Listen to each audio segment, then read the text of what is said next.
Public Speaking Chapter 5, Selecting Your Topic and Purpose. What shall I talk about?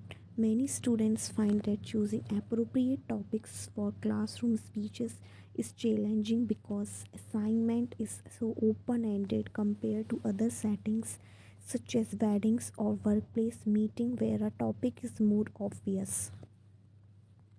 For example, if you are scheduled to present a report at work, the subject will be your most recent project.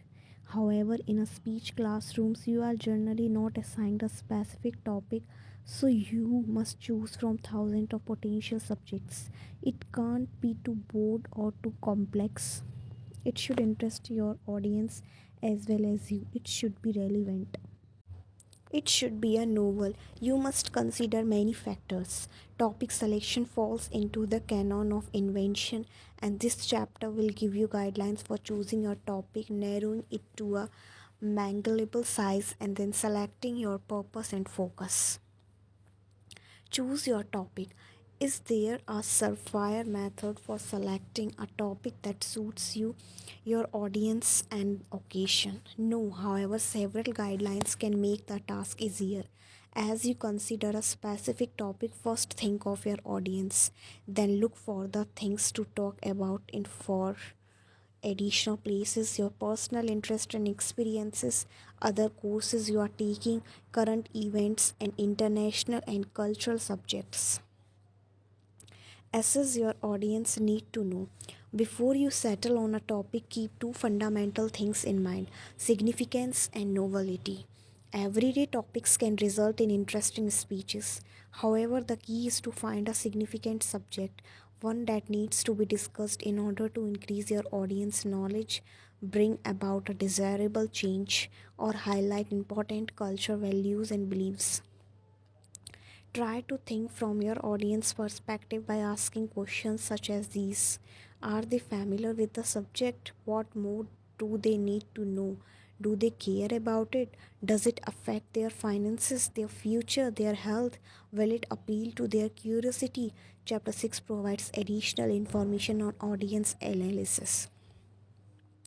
Novelty is another fundamental principle for maintaining interest and speaking to a need.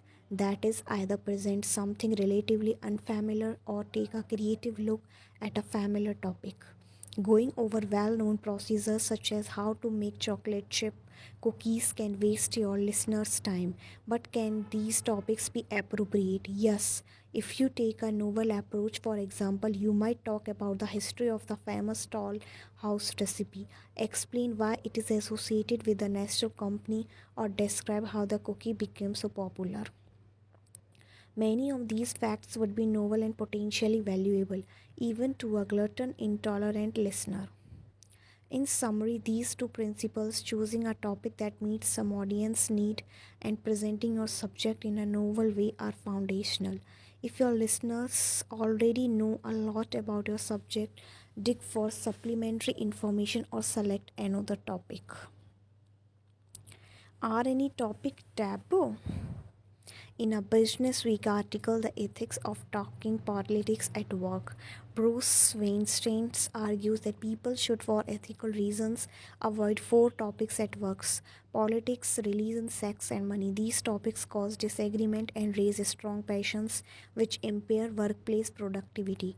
Weinstein cites five ethical principles: do not harm, make things better, respect others, be fair, and be loving. While this advice may be reasonable for the workplace, should we in some contexts address topics that cause disagreement, raise strong passions, or make people uncomfortable? For example, some audience might feel anxious about racial or religious topics, but should we publicly address race or religion with their potential for creating discomfort? Arguably, directly tackling these topics can increase understanding of diverse perspectives, invite respect for a variety of viewpoints, and make American society better overall.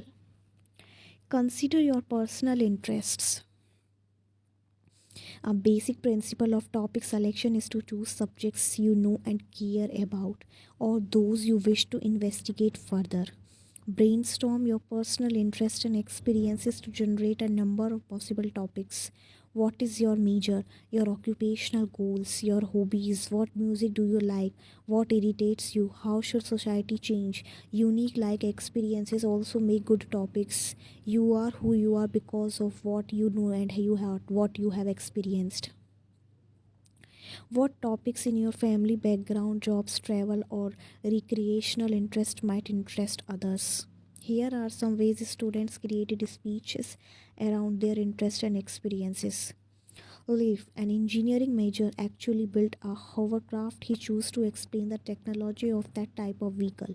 David, a nursing major, explored the topic of male nurses. Lishan, a student from China, compared and contrasted the Western celebration of Saint Valentine's Day with the Chinese double seventh festival, sometimes called the Chinese Valentine's Day. Emily chose the topic of introversion to explain her personality.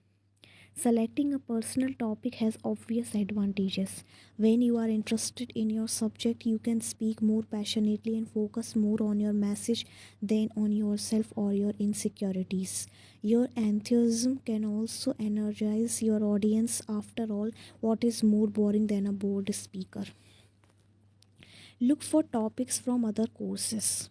Look for speech topics in your academic major or in the other courses you are taking. Here are just few examples. Music. Dissonance composer Hector Berlioz music version. Cognitive science. Neuroimaging, brain anatomy, cognitive dissonance. Health. Prescription drug addiction, sleep deprivations, and meaning dicts. Preparing a speech on an interesting topic from another class has the added advantage of helping you learn the subject better. However, some topics are obviously so complex that even an expert could not explain them in a shorter speech. Don't hesitate to use topics you have researched for a project in another course, if appropriate. For example, Braille wrote a paper on product placement in the media for one course. She also used material from that research in her classroom speech. Although her speech included information that the paper did not, and vice versa, she adapted her purpose, her organizational pattern, and her language to meet two very different assignments. Consider international and cultural topics. Explore your cultural heritage and experiences, or consider global aspects of your major to find subjects. For instance, Ryan, who has Basque ancestors, chose to speak about a Basque artist, George Ortega. Bailey, who went on a service trip to Africa, chose the topic of AIDS in Switzerland. She helped the students understand how US agencies and US tax dollars are involved in fighting AIDS in African countries. A film studies major might investigate a director or a film genre from another country or a different culture group. International trade, global investment, and international crime all are topics of increasing importance in the 21st century. Contemporary culture topics are easily found on the internet. As with all topics, it is essential to connect with your listeners' here and now concerns. For example, a subject such as drones in a war zone a continent away might seem far removed from your campus world. But there are ways to link your classmates with the topic. Would they emphasize with people who lose family members to drone strikes? What about tax dollars that pay for military drones? What do they know about surveillance drones in the United States? Could you link the topic to fundamental values such as the desire for a world at peace or for freedom and justice for all? Your challenge is to help your audience and understand the significance and relevance of your subject. Investigate current event. News sources and television shows are other good topic sources. Skim newspaper or magazine headlines or surf internet news sites jotting down current issues that interest you. Major newspaper and new magazines as well as trade and other specialized periodicals can be accessed online. Here are some topics from a single day news: violent video games and youth, airport control tower safety, professional athletes and marijuana, drought in the West, children whose parents overdose, immigration reform, Strea the various violence, low fat yogurt, and type 2 diabetes. Current event topics usually address a societal need. The fact that they show up in the news means that many people find them significant. Furthermore, you should be able to locate information easily. For example, a topic such as immigration reform will have thousands of related articles in your library's database and on the internet. Even a topic such as Satra Rios violence can yield hundreds of credible sources. For additional ideas on how to find topics, check our Professor Ron St. John's website available in your public speaking chapter 5 resources. Narrow your topic. Once you have a topic in mind, your next step is to narrow your focus enough to discuss it within a designated time frame. This principle applies across all speaking contexts from workplace project reports, sales presentation and announcements to civic and ceremonial contexts.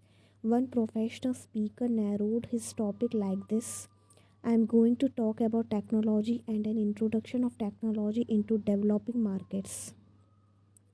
I'm going to focus on agriculture, particularly in Africa and particularly in sub-Saharan Africa in Malawi with a woman named Sabina Hosha. A mind map is a good way to let your ideas flow. How to create a mind map: by starting with a broad subject such as food and narrowing it to a series of more realistic classroom topics including personal, national or international aspects of the topic.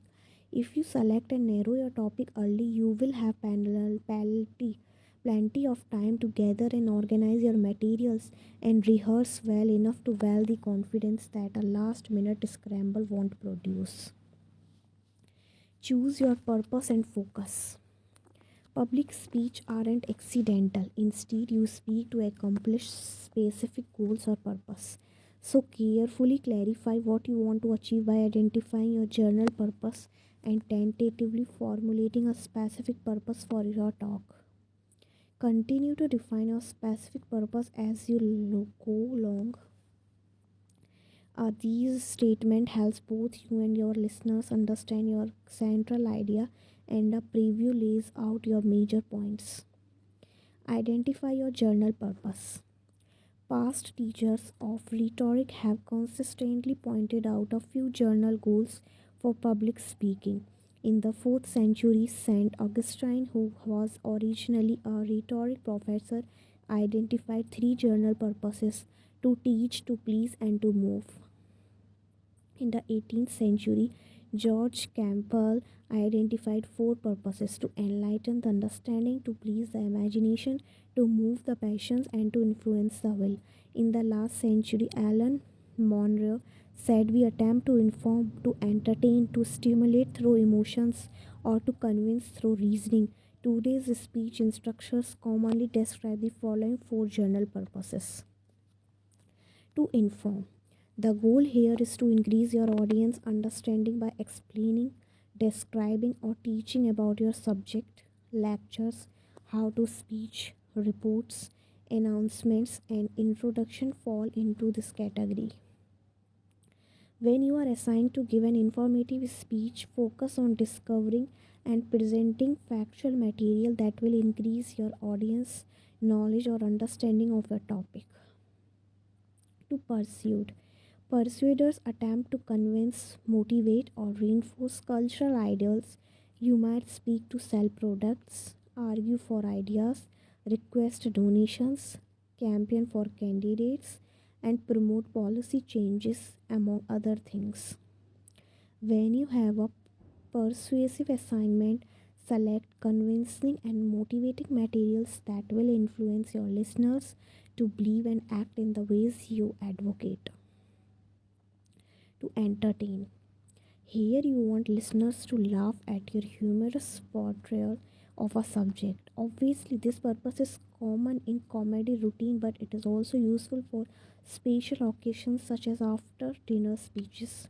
If you are asked to be entertaining, choose an event or situation that you find amusing and use strategies such as exaggeration and creative wording to highlight humorous aspects of the topic. Although giving a speech to entertain is less common in the classroom, each speech should always be interesting regardless of its purpose. To commemorate a special occasion, speeches highlight and reinforce cultural ideals. Tributes, toasts, awards, eulogies, and other types of speeches described in chapter 18th fall into this category. For a commemorative speech assignment, choose a worthy subject and develop it around culture values. Speech purposes often overlap because audiences are comprised of listeners with various levels of information and motivation. Take the example of Microsoft Bill Gates, who recently vowed to work for the eradication of polio worldwide. In a single speech, he must tell uninformed listeners about the polio's extent and effects globally. He must motivate informed listeners to get involved by donating money to worthy organizations. Throughout, he must hold their interest.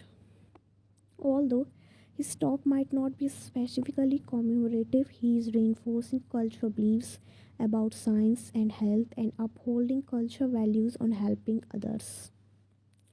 Identify your specific purpose.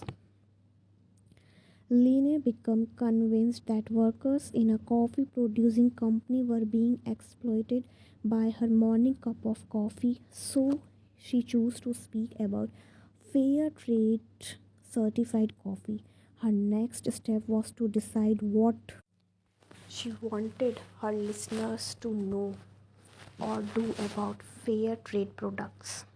She needed a tool to guide her research and organization, a specific purpose statement in the form of a phrase or sentence stating the cognitive, affective, or behavioral responses she desired from the audience. Cognitive effects relates to the audience beliefs, thoughts, or understandings. To achieve cognitive effects, Lania should focus on providing information or on changing her listeners' beliefs about some aspect of coffee production. Affective effects are the feelings or emotions aroused in the listeners. Fair trade is a potentially emotional topic, and Lania might hope to instill anger and perhaps guilt feelings over the treatment of workers in the coffee industry. Behavioral effects relate to audience actions. She might ask them to change their purchasing habit and buy only fair trade certified products. In short, Lena had to clarify what she wanted her audience to know, feel, or do, and then create a specific purpose statement. One way to keep her desired response in mind is to write an infinitive phrases that includes the word my audience. Here are some specific purpose statements that illustrate various general purposes. To inform my audience about the meaning of fair trade by decoding the meanings in 5 fair trade certification labels. Cognitive effect: the audience will understand how to interpret fair trade labels. To convince my audience that agriculture workers in the coffee industry often labor in unfair working conditions. Cognitive effect: the audience will be persuaded that there is a labor problem at the production level of the coffee industry. To persuade my audience to become angry about the abuse of agriculture workers in the coffee industry. Affective effect: the audience will have an emotional response and thus develop a negative attitude towards coffee that is not fairly traded. To persuade my audience to purchase only products with a fair trade certification label. Behavioral effect: the audience will be motivated to do something specific as a result of this speech. Although many instructors want the specific purpose to include the phrase to inform my audience, others ask students to write a statement that identify the desired audience responses.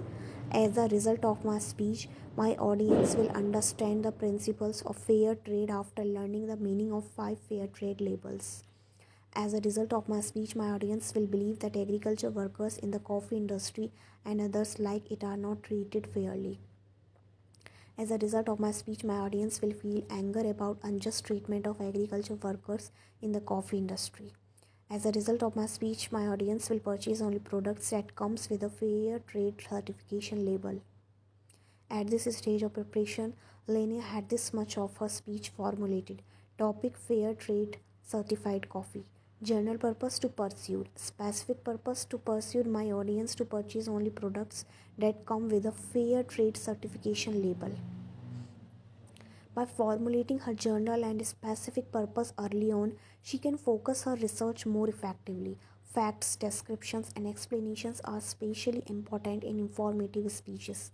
To prove links between coffee consumptions and mistreatment of laborers on coffee plantations, she should look for opinions from experts in global economics. To motivate listeners to care or to act, she needs emotionally compelling examples of exploited workers. To urge listeners to purchase only fair trade certified products in journal, she needs specific information that will help listeners see this as a realistic goal. After creating a specific purpose statement centered on your goals for your listeners, your next step is to formulate a central idea or these statements that captures the major ideal of your speech. Write your central idea. Your central idea or thesis statement functions to communicate clearly your topic and purpose to the audience. Consequently, write it out in the form of a single declarative sentence that names your subject and establishes your goal. It's somewhat like a roadmap that summarizes your main idea and the direction you will take. Here are some correctly and incorrectly written thesis statements. Correct. Workers in many countries are exploited by unfair labor conditions, but we can help improve their lives by buying only fair trade certified products. Correct. My goal is to convince my audience that workers in many countries are exploited by unfair labor conditions, but we can help them by buying only fair trade certified products. Incorrect. Why should we buy fair trade certified products? Incorrect. Workers are exploited in many countries. This is unfair, but we can help by insisting on fair trade certified products. Incorrect. Why care about fair trade products? Begin formulating your thesis statement when you select your topic and decide on your journal and specific purposes. Then allow yourself plenty of time to explore and develop your ideas. Narrow your approach, consider the point of view you will develop, and choose your journal direction. The process of invention takes time and energy. New ideas will emerge and others will seem less important. So don't be afraid to revise repeatedly as you do additional research, preparation, and organization. As one student explained, I tend to have running dialogues in my head, sometimes even out loud. While I talk to myself, I work out particulars, I answer questions I have posed to myself. My answers often led me to modify my central idea as I continue my preparation. When you actually give your speech, incorporate your thesis statement into your introduction and follow it with a preview or short summary of the major points you will use to develop your thesis. Lania previewed her speech like this: I will explain some problems associated with coffee production, so how fair trade certified products provide a solution, and challenge you to take action to promote and consume only fairly traded products. The text of Linus' speech appears on the book's online resources where you can watch it on the video. In summary, topic and purpose selection are important aspects of speech making. Select and narrow an interesting subject, formulate journal and specific speech purposes, and then write a thesis statement or central idea that summarizes your major ideas. During your speech, state your thesis in the introduction and add a preview of the main points you will use to develop your central idea. Chapter 6: Audience Analysis. As a result of my speech, my audience will understand how a hovercraft works, tell some advantages and drawbacks, and explain why these vehicles are not still legal. Leaf's specific purpose statement lays out what he wants his talk to accomplish. However, to meet his goal, he must use audience analysis skills to think carefully about his listeners so that he can find the best way to communicate with that group. In doing so, he becomes a listening speaker who considers his audience before, during, and after his presentation. Like Leif, your relationship with your audience consists of complex connections among audience member, your topic, your situation, and yourself. These relationship as a rhetorical triangle with three sides: audience, speaker, and situations that converge around a message topic cons- content and goals. The previous chapter discussed the center of the triangle, the topic. However, a great topic, a specific goal, and a significant content alone won't make a speech successful. Consequently, this chapter focuses on the three sides of the triangle: the audience, the situation, and the audience perception of you. Analyze your audience. Good speaker prepare their speech for a particular group at a particular time. Even politicians, sales reps, or university recruiters who present similar material repeatedly adapt the material to specific audiences in specific settings. This section explores ways to think about your audience motivations and demographic characteristics. Consider audience motivations. Think about why you listen to a speech. What attracts you? What holds your attention? What goals do you have for being there? Answering similar questions about your audience provides clues about their motivations and help you tailor each message more effectively. At one time or another, you have probably found yourself in each of these audiences. Unmotivated audience lack a purposeful listening goal. Listeners in random audiences are initially involved in another activity, but something attracts their attention and they pause and listen for a while.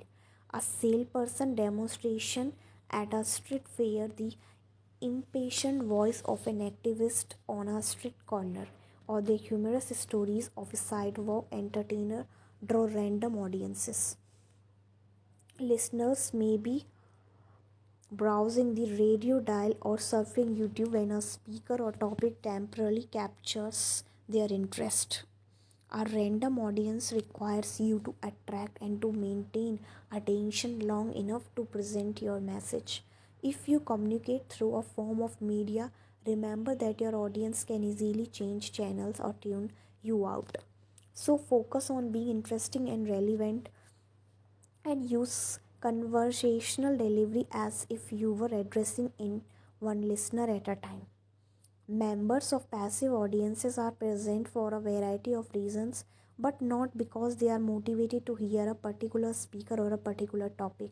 Some show up at a speech because a friend asked them to go, or they go as a part of a job requirement. Most speech classes contain many passive listeners whose goal is to earn academic credit, not to hear you or to learn about your topic. Your challenge here is to do three things: select a relevant, interesting topic, gain and maintain interest, and help them understand how the topic relates to their lives. In contrast, motivated audience wants to hear a particular speaker or to know more about a topic. Consequently, they are self-selected by voluntarily and intentionally choosing to be at that speech. Here are some examples. Students attend an evening lecture to hear the best-selling author Sushan Kane talk about the power of introverts. Citizens across the country watch the President televised State of the Union speech live.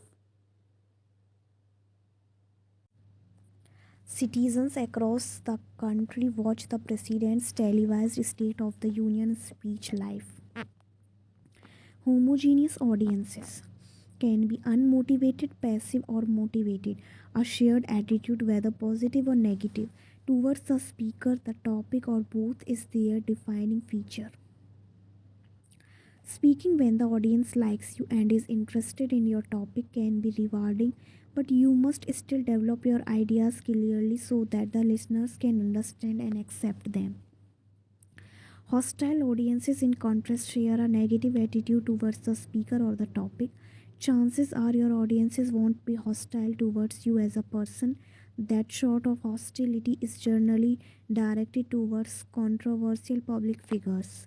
Instead, listeners are more likely to be hostile towards your opinion on controversial ideas, especially if your conclusions conflict with theirs. Hostile audiences present unique challenges. Your best strategy is to emphasize common ground before you address areas of divergence.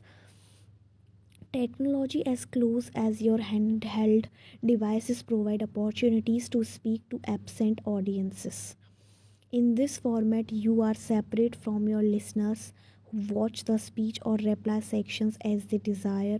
Absent audiences don't give the instantaneous feedback of a face to face audience, but listeners can often contribute comments electronically. If you are taking this course online, you may be asked to upload your speeches to classmates who form an absent audience. As you might imagine, listeners in a single audience can have various motivations.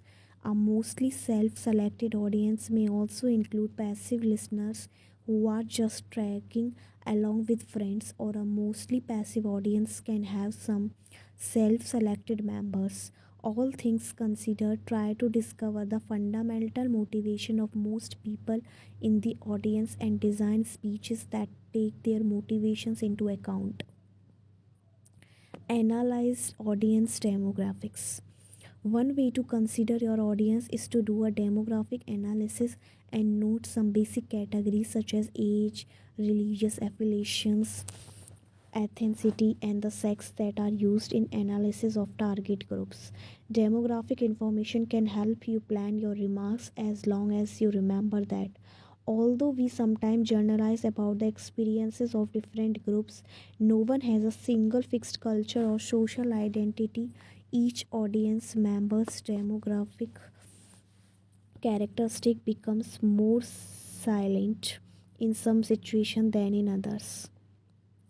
For instance, no one is simply a 20 something or a Cuban American or a gay, but these characteristics are all elements of the person's identity.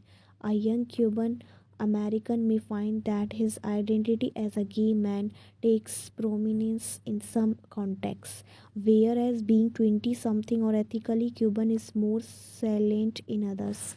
The best advice is to consider your listeners' demographic characteristics in light of the topic and your specific speaking situation. How might membership in various categories influences their responses to your topic and your goal given the speech situation? Let's briefly look at some categories. Ethnicity. Ethnicity refers to a group's common heritage, cultural traditions, usually national or religious in origin. It is often linked to a language and dialects. Ethnicity differs from a race, which is a culturally constructed social category that categorize people by such physical traits as skin color or facial features. These concepts are complex, however, because the criteria for grouping people into ethnic or racial categories is neither well defined nor universally accepted. In addition, millions of people have mixed backgrounds.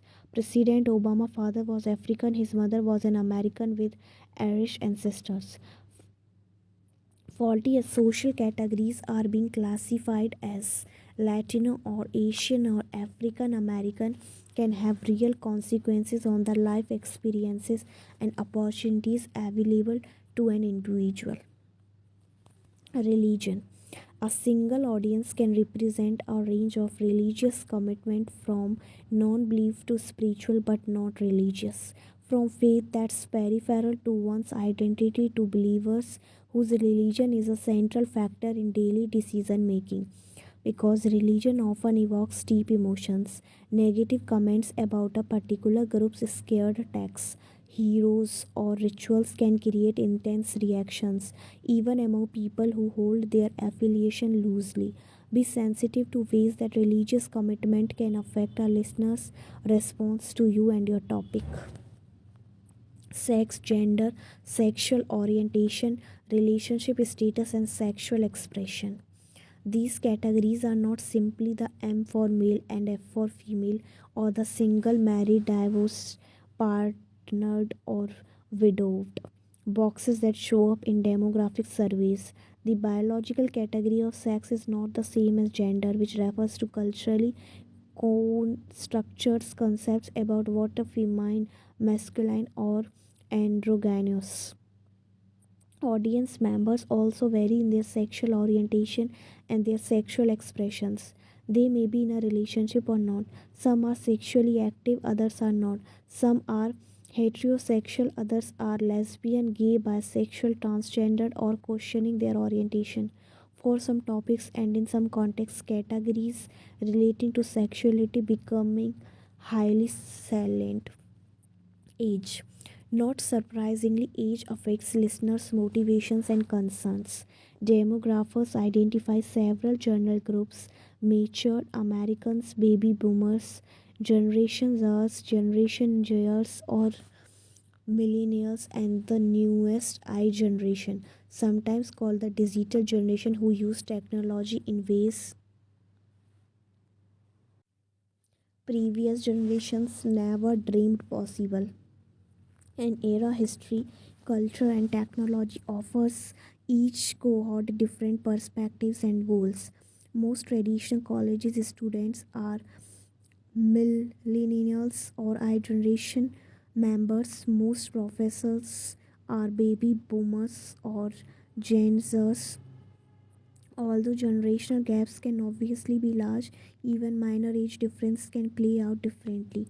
For example, college seniors and a first year students may have varying interest in a topic as seemingly simple as resume writing. Other considerations: a variety of experiences and interest can also characterize audience members, and considering these, they are guide you in selecting topics and supporting materials. Socioeconomic status. Socioeconomic status is related to education and occupation. Comfortably middle class individuals and those who struggle in minimum wage jobs differ in many important ways, including the options available to them. Members of professions such as medicine or education share interest, backgrounds, and jargon. Even in the classroom, engineering majors may be more interested in some topics than the social work majors. Group affiliations. Keep in mind that some political junkies nowadays are so committed to parties or policies that certain topics trigger passionate responses. In addition, members of group as varied as wheelchair athletes, alcoholics, anonymous fraternities, or sororities, and professional business organizations coalesce around shared interests that you should consider before you speak. Reason: you should expect to use different strategies for audience in different countries, but factors such as climate, history, and the economic base create diversity between states or regions or from area to area within a single state. Such differences can even shape the types of cars people prefer. For example, hybrids are top choices in the West and full sized pickup trucks in the South. In the state of Oregon, for example, residents along the Pacific Ocean, those who live in the middle wine country, and inhabitants of the eastern semi arid rangelands all have different interests and concerns. In summary, demographic audience analysis provides insight into your listeners' ethnicity, race, religion, gender, concerns, and age, as well as socio and economic status, group affiliation, and regional identity. However, instead of stereotyping your listeners, try to use a more inclusive model that recognizes which demographic characteristics are most significant to your topic and the situation. The audience and the topic. Just knowing demographic characteristics does not tell how listeners will react to your topic. By taking their psychological profile, though direct or indirect methods, you can discern some of their beliefs, attitudes, values, or behaviors related to your subject. Direct methods. Use direct methods by asking the audience members what they think and do, whether by an interview, a focus group, or a questionnaire. For instance, a commencement speaker interviewed several students about their campus experiences and their expectations for the future and then wove this information into his speech. Focus group consultants, especially in the politics or organizations, invite a small group of representatives, respondents to answer a few questions about a policy or a product. For classroom speeches, questionnaires are common.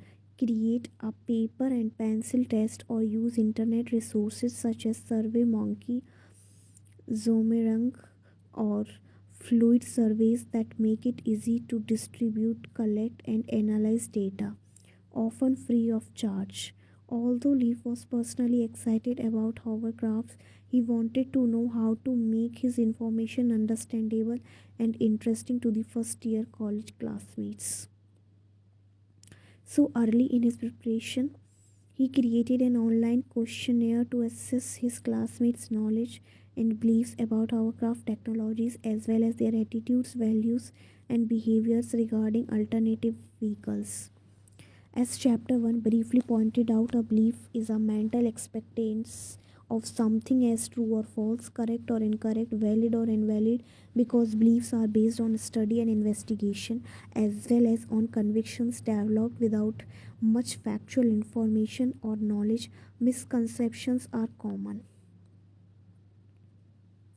As Leaf used a closed question such as this to gauge his listeners' knowledge of the topic. Do you know what a hovercraft is? Yes, no, I'm not sure. He followed this with an open question that allowed listeners to explain what they knew about the physics behind these all terrain vehicles. Attitudes are our tendencies to like or dislike something or to have positive or negative feelings about it. Scaled questions typically measure attitudes along a range or continuum from highly positive to neutral to highly negative. This scaled question refers to Leaf's topics. When listener shares your attitude towards your topic, whether it is negative or positive, your speaking task is usually easier. What when audience attitudes are diverse?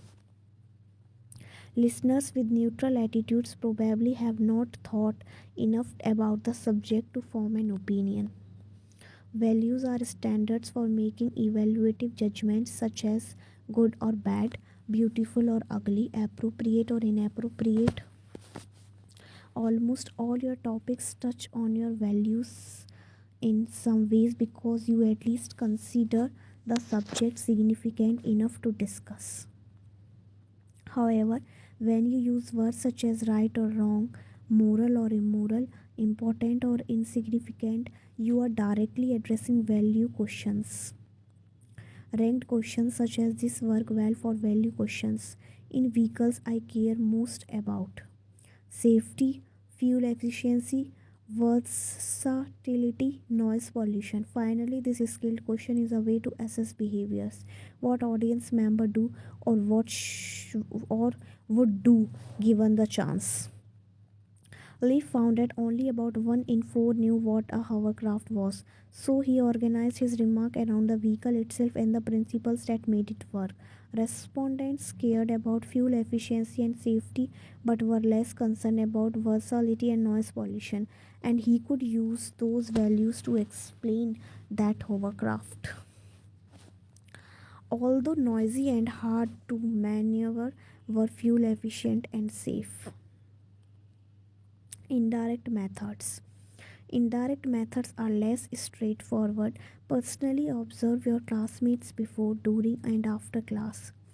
Listen carefully to their in class contributions for clues about their beliefs and attitudes. For an outside group, consult second hand sources by talking to people who are familiar with the group or by getting printed brochures or material from group related websites.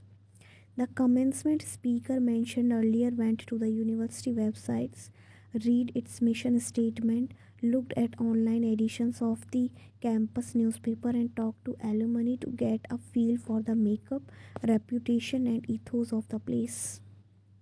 In summary, knowing your audience psychological profile can help you better focus your speech. For instance, their topic was organ donation, but questionnaire responses showed that her classmates already knew about organ donors and they had positive attitudes about becoming one.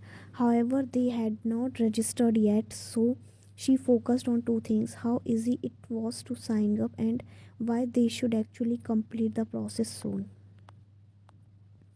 Assess the situation.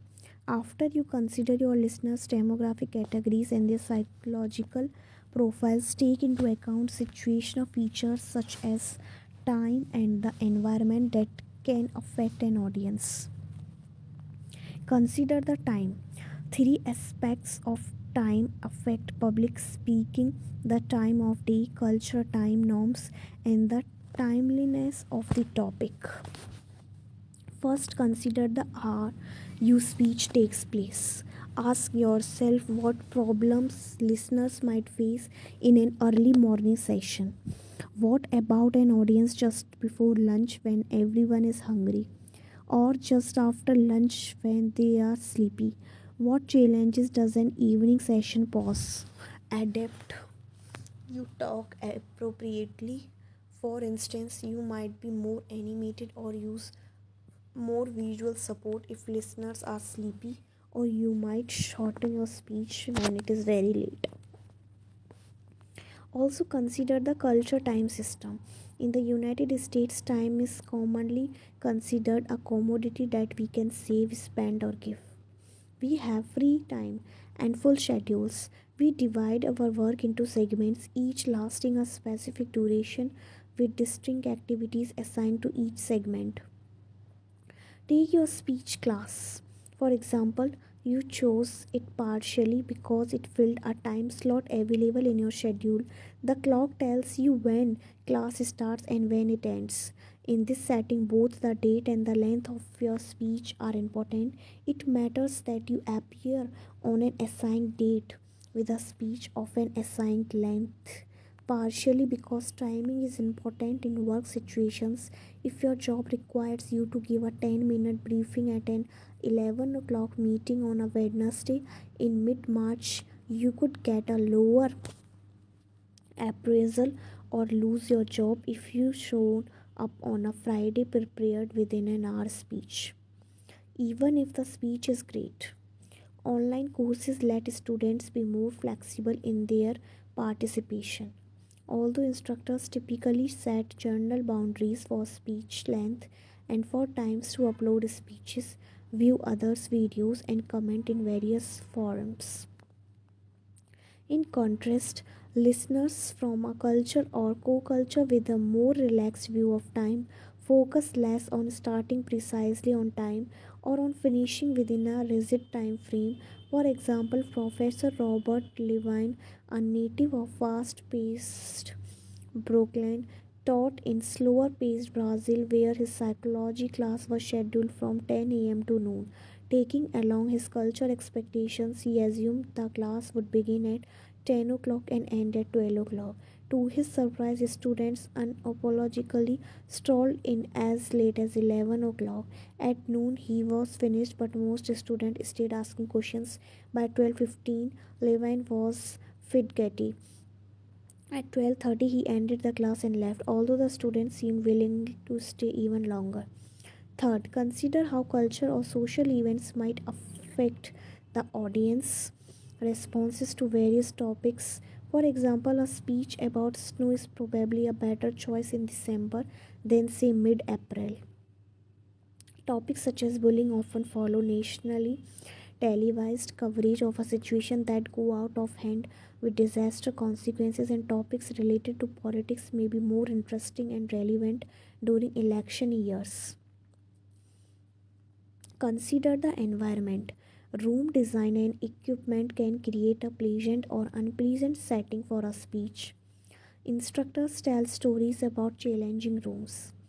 One class was held in a basement classroom with no windows and three large drain pipes that segmented the room in such a way that not all the students could see one another. Another room was wider that it was deep. A grand piano sat in the center and the blackboards were covered with five-lined stuffs for musical notations. In online courses, students sometimes gather an audience and videotape their speech in a living room, a cramped workspace, or another improvised setting. Rooms such as these can all affect your audience whether or not they realize it. If you can change the location or the sitting pattern, do so.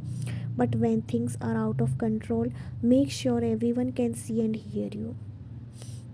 Other environmental considerations such as the temperature inside, too hot, too cold, the weather outside sunny and beautiful, stormy and icy, or noise, a rattling air conditioner or radiator can also affect audience comfort or distract their attention. Recognize potential environmental effects on your audience and do what you can to make your listeners comfortable and focused on your speech. Consider your audience perception of you. Analyze goes two ways. While you are forming impressions of your listeners, they are forming perceptions about your credibility.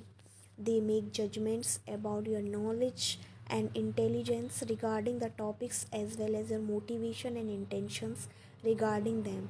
The evaluation begin before your speech. They are modified while you speak and they lead to a lasting impression after you finish. Be aware of prior credibility. If a famous historian comes to campus, you expect her to be an expert on the era and character she writes about. In the workplace, if two employees report on a project they have worked on for 6 months, you assume they know what they are talking about. This type of credibility, the speaker's reputation and expertise that makes them believable even before they say a word, is called prior or extrinsic credibility. Practically speaking, you will lack prior credibility in your classroom unless for some reason your classmates know something about you that links you to the topic. Consequently, establish a connection between yourself and your topic in the introduction. Credibility in other cultures. Cultures vary in their perceptions of prior credibility. Age and gender are factors in some Native American cultures. When saying a few words is necessary, younger men and women seek out older men to speak for them. Tribal elders scolded one young woman for not knowing how to act. She broke tribal traditions by speaking for herself and her husband on a public occasion. In Kenya, credibility is linked to wealth, social status, education, age, and ethnicity. Wealth comes in the form of wives, children, cattle, or money, but wealth in itself is not only criterion for respect. The more credible speakers are people who have used their wealth to help others. Furthermore, unmarried man or man with few children or no sons lack authority, especially in rural areas. In a country made up of 40 distinct groups, members of certain ethnic groups have higher overall credibility. Age can also affect audience views of credibility. In the United States, youth and fresh ideas are celebrated. In contrast, listeners in cultures that respects the wisdom and experience that comes with age pay less attention to youth and more attention to their elders. Be aware of potential differences whenever you adapt to a culturally diverse audience. Demonstrate credibility in your speech. Demonstrated or intrinsic credibility becomes evident as you give your speech. Think back to the historian. If she seemed unsure about a detail that you even know, you would probably decide she was not as expert her reputation suggested, or consider what would happen if those employees were unable to answer questions about the material in their reports. Their overall credibility would suffer. When an audience evaluates your credibility, they look for evidence that you are knowledgeable about your subject. Consequently, it is important to do careful research and cite your resources. Define unfamiliar terminology, give examples, tell your personal experiences with the subject, and otherwise show your thorough understanding of the subject. Finally, be prepared to answer questions afterwards. Listeners also expect you to be calm and poised. Think of it this way: if you are agitated during a classroom presentation, your audience will wonder why you cannot control yourself. In contrast, if you appear confident, they will perceive you more favorably. Take terminal credibility into account. The overall impression you leave after your speech is over is your terminal credibility. A balance between the reputation you brought to your speech, the expertise you demonstrated as you spoke, and the overall information your audience has or might learn about you and your topic. For instance, if your listeners eventually discover that some of your information was incorrect or slanted, or that you don't act in ways that support your ideas, they will lose confidence in you and your terminal credibility is damaged. A good example is a high profile member of the clergy of the business community who once had great audiences until he or she was uncovered as a fraud.